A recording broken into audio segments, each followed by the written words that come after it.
Hello, ma'am, and hello, my friends. Today, us from Group 3 would like to presentate about Introduction to Linguistics. But firstly, we would like to introduce ourselves. My name is Putu Aditya Mesa Putra. My name is Annisa Dextraliani Pertiwi. My name is Gede Cahya. My name is Wayan Elya. So first, what is linguistics?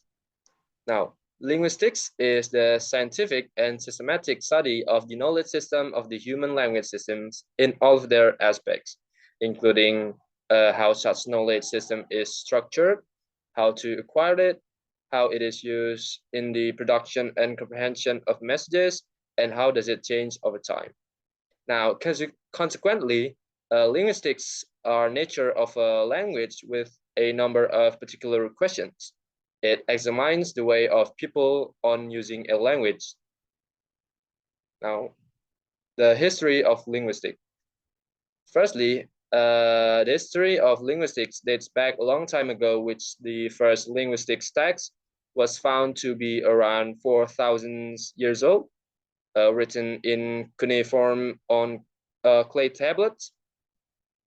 It was found, at around early centuries of the second millennium BC in the southern Mesopotamia around grammatical tradition that lasted for around 2,500 years.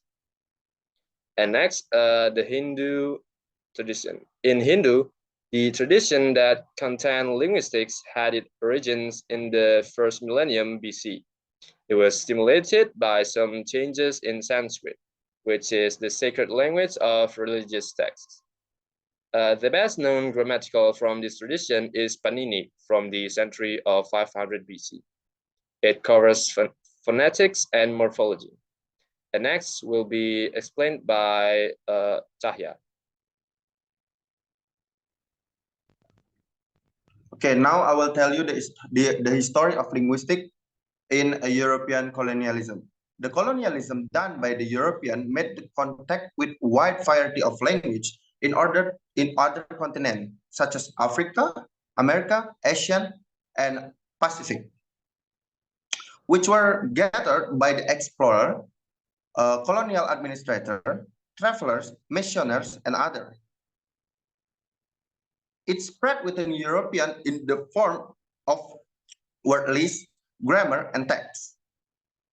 Late 16th centuries found the most of European language from those of a family language that can be tracked back to the ancient language.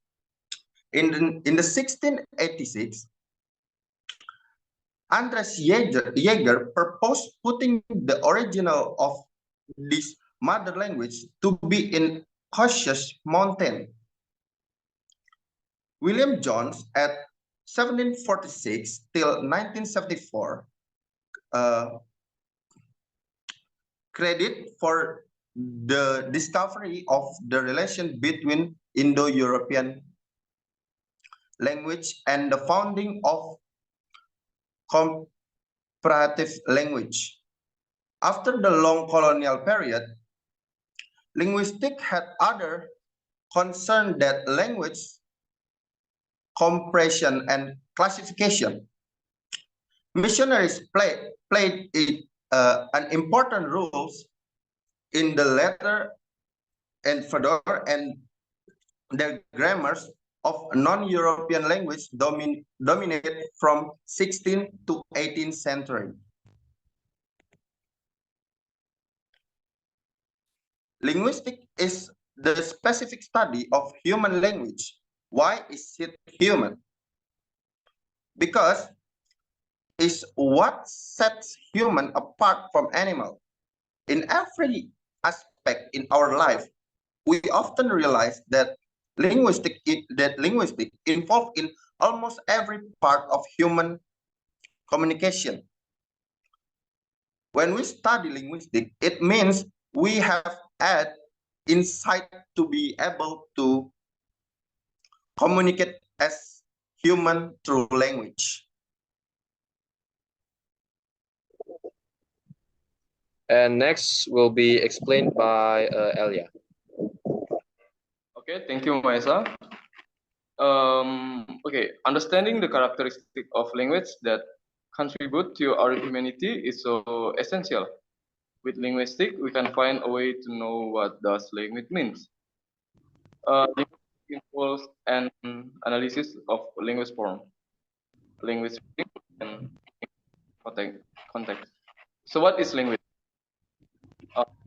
Language, according to Sapir, is purely human and non-instinctive method of communicating emotion and desire by means of a system voluntary produce stimuli.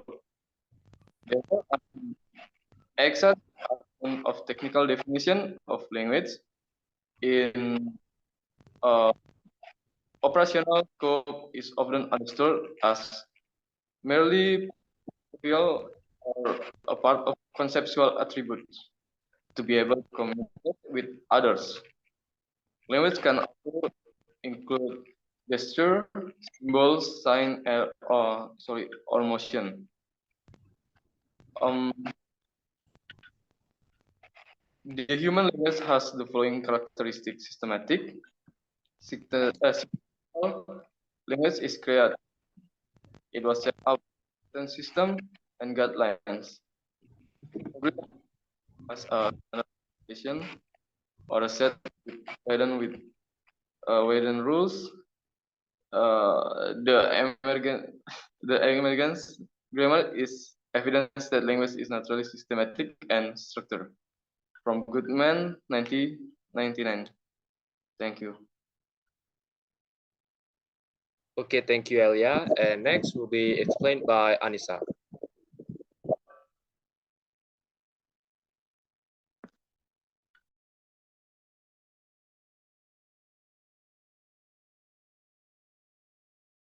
Next will be explained by Annisa. Knowing a language allows you to communicate with others and be understood by them.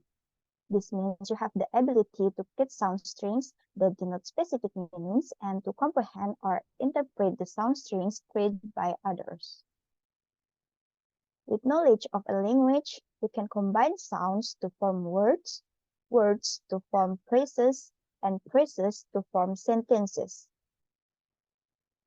When you're knowing a language, it means that you are capable to produce and understand new sentences that never spoken before.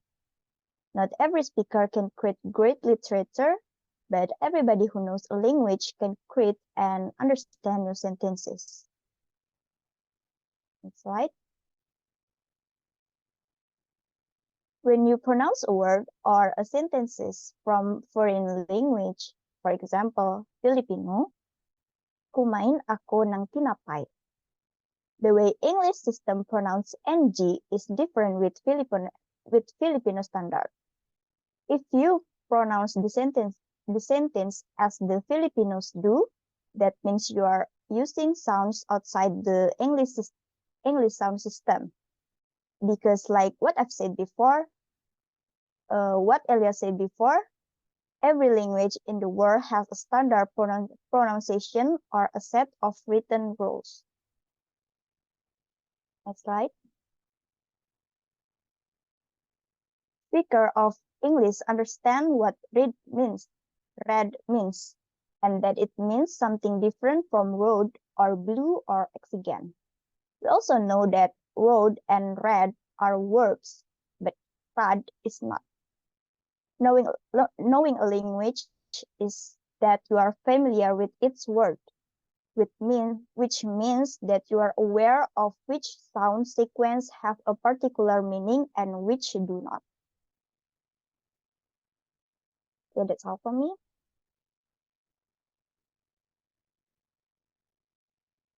Okay, thank you, Annisa. So that is all from us, Group 3.